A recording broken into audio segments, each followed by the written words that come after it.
मात्र सरकार के सत्ता स्थाने बैठेला बीजा कोई पण सत्ताधीशोने ज सवाल लोको पूछता होय छे एवुं नथी, परंतु जाहेर मिलकतो धरावता संस्थाओं के एवा ट्रस्टोमां पण ट्रस्टीशीपना सिद्धांतनी विरुद्ध जईने ज्यारे एनी सामे सवालों करवामां आवता होय छे त्यारे ए ट्रस्टो पण जवाब नथी आपता। लोको एने वारंवार प्रश्नो पूछे छे के ट्रस्टीशीपनो सिद्धांत जे गांधीजीए आपेलो हतो, जे मिलकतना ए मालिक नथी, मात्र ट्रस्टी लोको वती एनो वहीवट करवानो छे, एवी संस्थाओं पण बैठेला गुजरातनी अनेक संस्थाओं एवी छे के जेमां बैठेला ट्रस्टीओ लोकहितनी विरुद्ध जईने काम करता होय छे। लोको एने प्रश्नो पूछे छे पण आ ट्रस्टीओ एक पोते एक सरकार होय ए रीते एने जवाब नथी आपता। आवी ज एक विश्व विख्यात संस्था ट्रस्ट गांधी मेमोरियल ट्रस्ट के जे अमदावादमां आवेलुं छे, गांधीजीनी साथे जोड़ायेलुं ए ट्रस्ट छे। एमां जे ट्रस्टीओ छे ए ट्रस्टीओने छेल्ला 8 दिवसथी प्रश्नो पूछवामां आवी रह्या छे के तमे गांधीजीना ट्रस्टीशीपना सिद्धांतनी विरुद्ध जईने केम वर्ती रह्या छो, तो एक पण ट्रस्टीए एनो जवाब नथी आप्यो। लोको वारंवार पूछी रह्या छे, गांधी आश्रमनी आसपास रहता लोको पूछी रह्या छे के अमने आनो जवाब आपो, पण हजू सुधी एनो कोई जवाब आपवामां नथी आव्यो। लोको शुं कहे छे? लोको एवुं कहे छे के गांधी आश्रम ए एक एवी संस्था छे, ए एक एवी इंस्टिट्यूट छे के जे विश्वना तमाम लोको साथे जोड़ायेली छे अने एमां हृदय कुंज अने गांधीजीनी थोड़ी थोड़ी जे प्रोपर्टी छे एने बचावी राखीने बाकी तमाम प्रोपर्टी खाली करावी अथवा तो एने तोड़ी पाड़ीने नवेसरथी बनावी। आ प्रकारनो प्रोजेक्ट केंद्र सरकारे तैयार करेलो छे अने एमां आ गांधी आश्रमना जे ट्रस्टीओ छे ए मौन संमति आपी दीधी छे, सरकारने संपूर्णपणे सरेंडर थई गया छे। गांधीजी जीवनभर जे माटे लड़ता रह्या ए सिद्धांतनी विरुद्ध जईने आ ट्रस्टीओ जे छे, गांधी आश्रमना ट्रस्टीओ छे, गांधी मेमोरियल ट्रस्टना ट्रस्टीओ छे ए एनी विरुद्ध जईने पगलां भरी रह्या छे। जेना मैनेजिंग ट्रस्टी मुख्य ट्रस्टी अध्यक्ष इलाबेन भट्ट छे के जाणीता सामाजिक कार्यकर छे, गांधी विचारधारा धरावता एक गुजरातना नेता छे। एमनी साथे कार्तिकेय साराभाई के जे आपणे जाणीए छीए के सामाजिक क्षेत्रे एमनुं मोटुं योगदान छे अने पर्यावरण माटे घणुं सारुं काम करी रह्या छे, ए पण एमांना ट्रस्टी एक छे। बीजा छे डॉक्टर सुदर्शन आयंगारकर जे गुजरात विद्यापीठ साथे गांधीजीना जे सिद्धांतो ज्यां ज्यां भणाववामां आवे छे संस्था साथे जोड़ायेला वर्षो सुधी जोड़ायेला ए पण आ ट्रस्टमां छे, गांधी मेमोरियल ट्रस्टमां। नितिन शुक्ल छे जे नवा आवेला छे, अशोक चेटर्जी, अमृतलाल मोदी के जेणे पोतानुं जीवन गांधी आश्रममां सोंपी दीधेलुं छे। गांधीजी माटे गांधीजीना विचारो, गांधीजीना पुस्तको तैयार करवा, लोको सुधीना विचारो पहोंचाडवा एनुं काम करेलुं छे। आ बधा ज जाणीता नामो छे, जाणीता ट्रस्टीओ छे। गांधी आश्रम साथे जोड़ायेला आ बधा ज ट्रस्टीओ ने लोको प्रश्नो पूछी रह्या छे, इलाबेन केम तमे जवाब नथी आपता? तमे जाहेर निवेदन करो कि गांधी आश्रम एक कोई सरकारनी मिलकत नथी, गांधी आश्रम ए लोकोनी मिलकत छे, लोको द्वारा चालती मिलकत छे। गांधीजीए ट्रस्टीशीपनो जे सिद्धांत अपनावेलो हतो ए सिद्धांत प्रमाणे चालतो आ ट्रस्ट छे के जे लोकोनी मिलकत छे, कोई सरकारनी मिलकत नथी, छतां सरकारने तमे केम सरेंडर थई गया छो? आजे गांधी आश्रमनी आसपास रहता लोको पूछी रह्या छे, समग्र गुजरातना लोको पूछी रह्या छे। हवे तो आ नेशनल इश्यू बनी गयो छे गांधी आश्रम तोड़ी पाड़वानो, तो देशना लोको पण हवे धीमे धीमे आमां प्रश्नो पूछशे।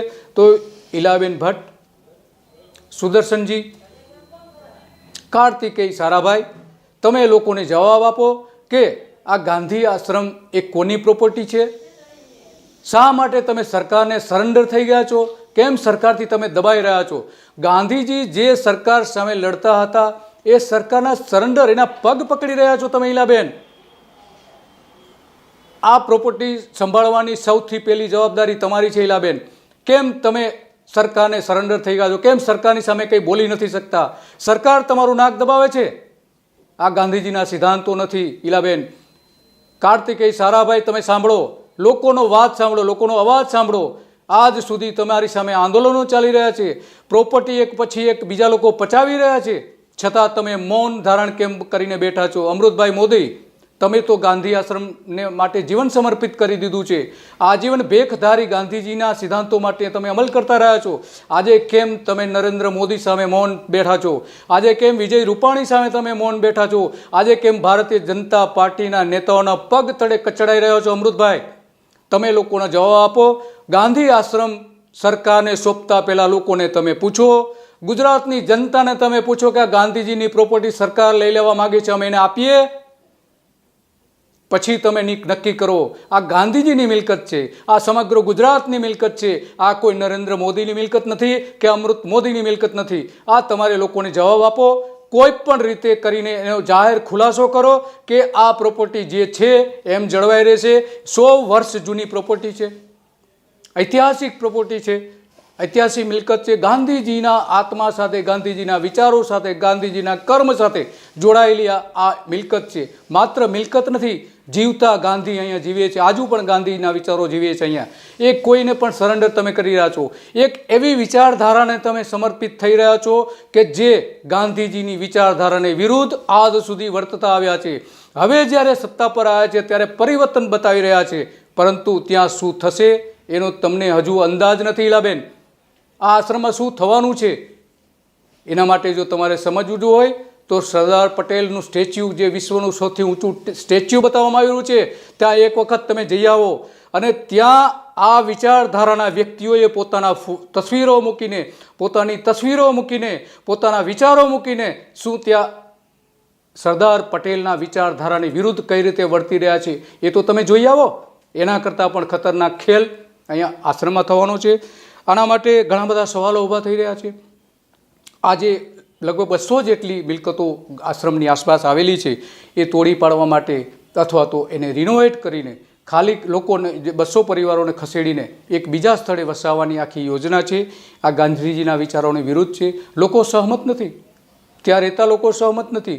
અને માનો કે લોકો ત્યાં રહેતા લોકો સહમત થઈ જાય તો પણ ગુજરાત એની સાથે ક્યારેય સહમત નથી.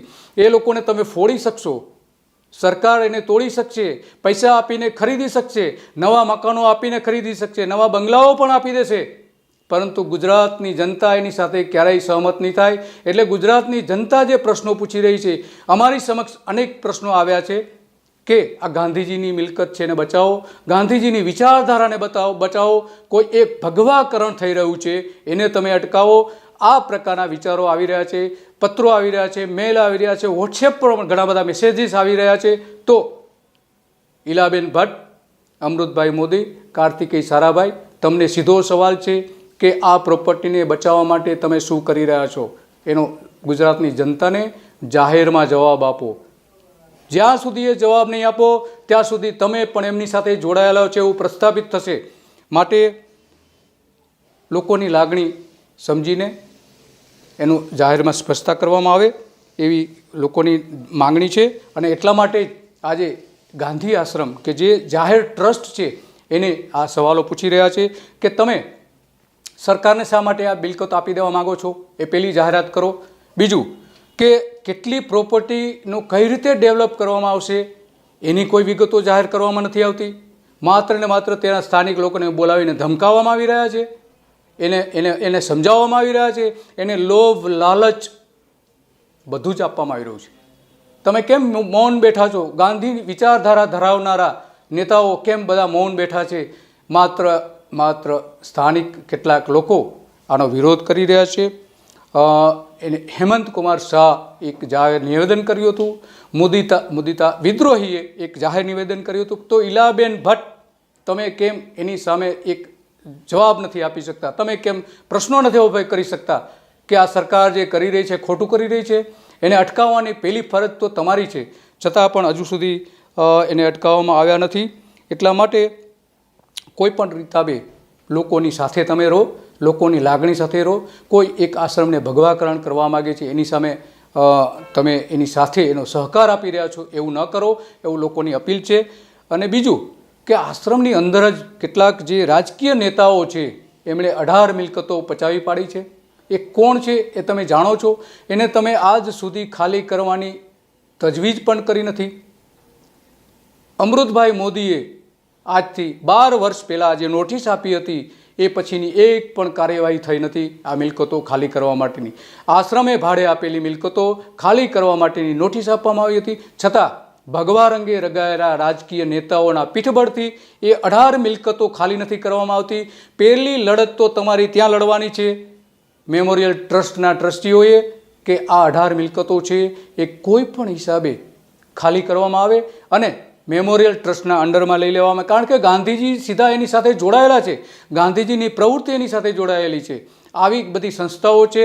ભલે ગાંધી મેમોરિયલ ટ્રસ્ટે ગાંધીજીના જે ગાંધીજીની જે કામ કરતી સંસ્થાઓ હતી, ખાદી બનાવવી, ગ્રામ ઉદ્યોગ વિકસાવવો, ગાંધીજીના વિચારો ફેલાવવા, ગૌશાળાઓ બનાવવી, આ જે બધી બાબતો હતી ગાંધી આશ્રમની, એ પ્રવૃત્તિ તો તમે બંધ કરી દીધી છે. એક પણ પ્રવૃત્તિ આશ્રમ દ્વારા ચલાવવામાં આવતી નથી. અલગ અલગ 22 જેટલા ટ્રસ્ટોને આ બધી જ પ્રોપર્ટી આપી દેવામાં આવી છે. તમે પણ પ્રવૃત્તિઓ બંધ કરી દીધી છે. પરંતુ કમસે કમ ગાંધીજીની જે મિલકતો છે એ જાળવવા માટેનો તમે પ્રયત્ન પણ નથી કરતા. આવતીકાલે ગુજરાતનો ઇતિહાસ માત્ર ને માત્ર આ 6 લોકોને જવાબદાર ઠેરવશે. એટલા માટે તમારા માટે એક મહત્ત્વનું બની રહેશે કે કોઈ પણ હિસાબે સરકાર સામે લડવું પડશે તમારે. સરકાર સામે જો નહીં લડો તો એનો મતલબ એ છે કે તમે એની સાથે બેસી ગયા છો. સૌથી મોટી વાત તો એ છે કે અહીંયા જે ગૌશાળા ચાલવામાં આવેલી છે એ અમૂલ NDDBને આપી દેવામાં આવી છે. ત્યાં આજે ગાંધીજીના સિદ્ધાંતની વિરુદ્ધ પ્રયોગો કરવામાં આવી રહ્યા છે. કૃત્રિમ બચ્ચાઓને જન્મ આપવામાં આવી રહ્યો છે. 100 એકર જમીન તો માત્ર ગાંધી આશ્રમની હતી. એ બધી જમીન ક્યાં ગઈ? કોને આપી દીધી? કઈ રીતે આપી દીધી? એનો આજ સુધીનું શ્વેતપત્ર તમે બહાર પાડો. માત્ર 100 એકર જમીન તો અમદાવાદમાં હતી. ગાંધીજીની સંસ્થાઓ સાથે, ગાંધી આશ્રમ સાથે જોડાયેલી સંસ્થાઓ સાથે જે જમીનો હતી એ લગભગ 1000 એકરથી વધારે જમીન હતી. જે બધી જમીનો આજે ક્યાં છે એનો જાહેરમાં તમે ખુલાસો કરો. આ એક પછી એક ગાંધીજીને ખતમ કરવા માગો છો તમે, ગાંધીજીની વિચારધારા તમે ખતમ કરવા માગો છો. એ તો કોઈ પણ રીતે ગુજરાતના લોકો ચલાવી લેશે નહીં. માત્ર સરકારને સવાલો પૂછવા એવું જ આ માધ્યમ નથી. અહીંયા તમામ જે સત્તા સ્થાને બેઠેલા લોકો છે કે જે ટ્રસ્ટ હોય કે બીજી કોઈ પણ બાબતો હોય તેની સામે સવાલો ઊભા થાય છે. પ્રજા પૂછે છે, કે ન્યૂઝની માધ્યમથી તમને પૂછી રહી છે કે આના જાહેરમાં ખુલાસો કરો, જાહેરમાં જવાબ આપો કે ગાંધી આશ્રમનો પ્રોજેક્ટ શું છે, એ કઈ રીતે ખાલી કરાવવામાં આવી રહ્યો છે, કેટલી મિલકતોને અત્યાર સુધીમાં નોટિસ આપવામાં આવી છે, એ નોટિસમાં શું ઉલ્લેખ કરવામાં આવેલો છે. આ બધી જ બાબતો અનુત્તર છે. કેમ તમે જવાબ નથી આપતા? જ્યારે એક એક વ્યક્તિને બોલાવીને ભારતીય જનતા પાર્ટીના સાંસદ કિરીટ સોલંકી એમની સાથે મંત્રણા કરે છે, એને સારા શબ્દોમાં સારી ધમકી પણ આપે છે કે પ્રોપર્ટી ખાલી કરી દો, તમારે જે જોઈએ તે અમે તમને આપીશું. ત્યાં સુધી તમે મૌન બેઠા છો. ભારતીય જનતા પાર્ટીના નેતા નરહરી અમીન એ પણ આ પ્રવૃત્તિ સાથે જોડાઈ ગયા છે. એ પણ ઘણી બધી પ્રવૃત્તિઓ, આ પ્રોજેક્ટનો અમલ થાય એ માટેના પ્રયત્નો કરી રહ્યા છે. બીજા ઘણા બધા એવા નેતાઓ એની આસપાસ જોડાયેલા છે. હવે તો ધારાસભ્યોને પણ ટાર્ગેટ આપી દેવામાં આવેલો છે કે તમારે ગાંધી આશ્રમમાં કેટલા લોકોને મનાવવાના છે, કઈ રીતે મનાવવામાં આવેલા છે. આ બધું શું ચાલી રહ્યું છે ઈલાબેન? કેમ તમે મૌન બન્યા છો? વિદેશ હો તો પણ તમે તાત્કાલિક એનો ત્યાંથી પણ ખુલાસો કરો. અમૃતભાઈ મોદી, તમે પણ તાત્કાલિક, કાર્તિકેય સારાભાઈ, આ બધા નેતાઓ એવા છે કે આજ સુધી તમે આશ્રમને જાળવી રાખવા, આશ્રમ ગાંધીજીના વિચારોને જાળવી રાખવા માટેના તમામ પ્રયત્નો કર્યા છે. તો આ પણ તમારો એક જવાબદારી છે કે એને કોઈ પણ હિસાબે હસ્તાંતરિત ન કરવામાં આવે, સરકાર સુધી એ લઈ જવામાં ન આવે. ગાંધી આશ્રમ જે છે એને યથાવત સ્થિતિમાં જાળવી રાખવામાં આવે, એમાં કોઈ ચેડા ન કરવામાં આવે. પરંતુ ગુજરાતની જનતાને શંકા છે કે ગાંધી આશ્રમમાં જે ગાંધીજીની સાદગી હતી એ સાદગીને વિદાય કરી દેવામાં આવી છે. અનેક મિલકતોમાં સુધારા વધારા કરી દેવાયા છે. જ્યાં મિલકતો નહોતી એ મિલકતો ઊભી કરી દેવામાં આવી છે. પુરાણી મિલકતો તેને તોડીને ચકચકિત માર્બલથી બનાવવામાં આવી છે કે જે ગાંધીજી એક સાદગીના પ્રતીક હતા. ત્યાં આજે વૈભવી ટોયલેટ પણ બનાવી દેવાયા છે. ગાંધીજી જાહેરમાં શૌચમાં બેસતા હતા, એક સાદા પાયખાનામાં બેસતા હતા. પરંતુ અત્યારે ગાંધી આશ્રમમાં આપણે જોઈએ છીએ કે એકદમ ભવ્ય ઇમારતો બનાવવામાં આવી રહી છે, એ પણ ગાંધીજીની વિરુદ્ધ છે. જો ત્યાં તમે બોલી ન શકતા હો ઈલાબેન, અમૃતભાઈ મોદી, કાર્તિકેય સારાભાઈ, તો સરકાર સામે તો તમે નહીં જ બોલી શકો એવું લોકો પણ માની રહ્યા છે. ઘણી બધી ડાઉટ, તમારા ઉપર શંકાઓ ઊભી થઈ રહી છે. હવે જ્યાં સુધી તમે ખુલાસો નહીં કરો ત્યાં સુધી ગુજરાતના લોકોના મનમાં એ બધી બાબતો પડેલી રહેશે. એટલે આ સવાલો જે છે ગુજરાતની જનતા પૂછી રહી છે, કે ન્યૂઝના માધ્યમથી પૂછી રહી છે. કે ન્યૂઝ સમક્ષ આવી ઘણી બધી ફરિયાદો આવી રહી છે. એમાંની આ કે ગાંધી આશ્રમની ફરિયાદો છે, જે સારી રીતે કે ન્યૂઝમાં પણ અમે અગાઉ આપી ચૂક્યા છીએ. અને એના કારણે લોકો હવે એક જાગૃતતા આવી છે કે ગાંધી આશ્રમના બેઠેલા ટ્રસ્ટીઓ શું કરી રહ્યા છે, એ શા માટે જવાબ નથી આપતા, કેમ સરકારની સાથે બેસી ગયા છે, સરકાર સામે કેમ બોલી નથી શકતા, સત્તાના શરણમાં કેમ આવી ગયા છે. આ એક સૌથી મોટો પ્રશ્ન આજે આપણી સમક્ષ આવીને ઊભો છે. માટે કોઈ પણ સંજોગોમાં તમે તમામ ટ્રસ્ટીઓ એક થઈને એક બેઠક બોલાવો અને જાહેર નિવેદન કરો કે આ ગાંધી આશ્રમમાં શું થઈ રહ્યું છે, શું પ્રોજેક્ટ છે, કઈ રીતની કામગીરી કરવાની છે. આ તમામ વિગતોની જાહેરાત કરવી જરૂરી છે. અને ગઈકાલે રાતના પણ આશ્રમવાસીઓએ એક મિટિંગ બોલાવી હતી. મોટી સંખ્યામાં લોકો ત્યાં હાજર રહ્યા હતા અને બધાએ વિરોધ કર્યો છે. એટલે તમારી ફરજ બને છે કે ગાંધીજી સહમતિથી ચાલનારા નેતા હતા. ગાંધીજીના સિદ્ધાંતોની વિરુદ્ધ જ્યારે થઈ રહ્યું હોય ત્યારે બોલવાની ગાંધી આશ્રમના ટ્રસ્ટીઓની પહેલી ફરજ છે. જો ઈલાબેન, અમૃતભાઈ, તમે, કાર્તિકભાઈ, તમે જો કંઈ ન કરી શકો તેમ હો તો તમે આ તમામ ટ્રસ્ટીઓ વહેલી તકે રાજીનામું આપી દો અને ગુજરાતની જનતાને આ આશ્રમ સોંપી દો. નમસ્તે.